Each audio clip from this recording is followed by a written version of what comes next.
മുൻ മുഖ്യമന്ത്രി പിണറായി വിജയനെ യൂത്ത് കോൺഗ്രസ് പ്രവർത്തകർ വിമാനത്തിനുള്ളിൽ വധിക്കാൻ ശ്രമിച്ചെന്ന കേസിൽ നിലപാട് മാറ്റി പ്രോസിക്യൂഷൻ 4 വർഷത്തിന് ശേഷം ഗുരുതരമായ വ്യോമയാന വകുപ്പ് ഒഴിവാക്കി പ്രോസിക്യൂഷൻ കോടതിയിൽ റിപ്പോർട്ട് നൽകി. UDF സർക്കാർ അധികാരത്തിലെത്തിയതിന് പിന്നാലെയാണ് പ്രോസിക്യൂഷൻ നിലപാട് മാറ്റിയത്. റിനു ശ്രീധർ തിരുവനന്തപുരത്ത് നിന്ന് വിവരങ്ങളുമായി ചേരുന്നുണ്ട്. റിനു, ചില കേസുകൾ പുനരന്വേഷിക്കാനുള്ള ഉത്തരവ് നൽകുന്നു. ഇപ്പോൾ ഈ കേസിൽ പ്രോസിക്യൂഷൻ നിലപാട് മാറ്റിയിരിക്കുകയാണല്ലോ, വിവരങ്ങൾ.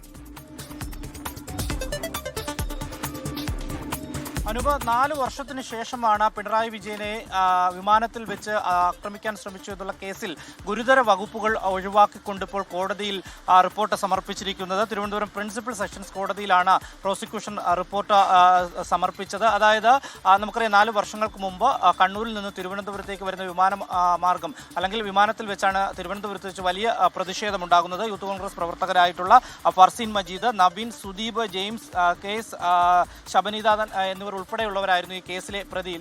ഇവർക്ക് എതിരെ വധശ്രമം കേസാണ് ചുമത്തിയിരുന്നത്. വധശ്രമം, ഗൂഢാലോചന എന്നീ കേസുകളാണ് ചുമത്തിയിരുന്നത്. എന്നാൽ ഇവർക്ക് ഈ കേസുമായി ബന്ധപ്പെട്ടുകൊണ്ട് ജാമ്യം ലഭിക്കുമെന്നായപ്പോഴാണ് സർക്കാർ വ്യോമയാന വകുപ്പ് കൂടി ചേർത്തത്. ഈ വ്യോമയാന വകുപ്പ് ചേർക്കുന്ന ഒരു സാഹചര്യത്തിൽ ഇവർക്ക് ജാമ്യം നിഷേധിച്ച് കുറച്ച് ദിവസം ജയിലിൽ കഴിയേണ്ടുന്ന ഒരു സാഹചര്യമൊക്കെ തന്നെ ഉണ്ടായി. എന്നാൽ പ്രോസിക്യൂഷൻ അനുമതി തേടിക്കൊണ്ട് സംസ്ഥാന സർക്കാർ കേന്ദ്രത്തിന് കത്തയച്ചെങ്കിലും വ്യോമയാന മന്ത്രാലയം അത് അംഗീകരിച്ചില്ല എന്നുള്ളതാണ് നമ്മളത് വാർത്തയൊക്കെ അന്ന് നൽകിയിരുന്നു. തുടർന്നാണ് ഇപ്പോൾ പുതിയ സർക്കാർ അധികാരത്തിലേറ്റതിനു ശേഷം പഴയ സർക്കാർ തന്നെ നിയമിച്ച പ്രോസിക്യൂട്ടർ ഇത് സംബന്ധിച്ച് റിപ്പോർട്ട് ഇപ്പോൾ കോടതിയിൽ സമർപ്പിച്ചിട്ടുള്ളത്. എന്തായാലും ഈ വ്യോമയാന വകുപ്പാണ് ഇപ്പോൾ ഒഴിവാക്കിയിരിക്കുന്നത്. അതേസമയം വധശ്രമം, ഗൂഢാലോചന എന്ന വകുപ്പുകൾ ഇപ്പോഴും നിലനിൽക്കുകയും ചെയ്യും. അനു,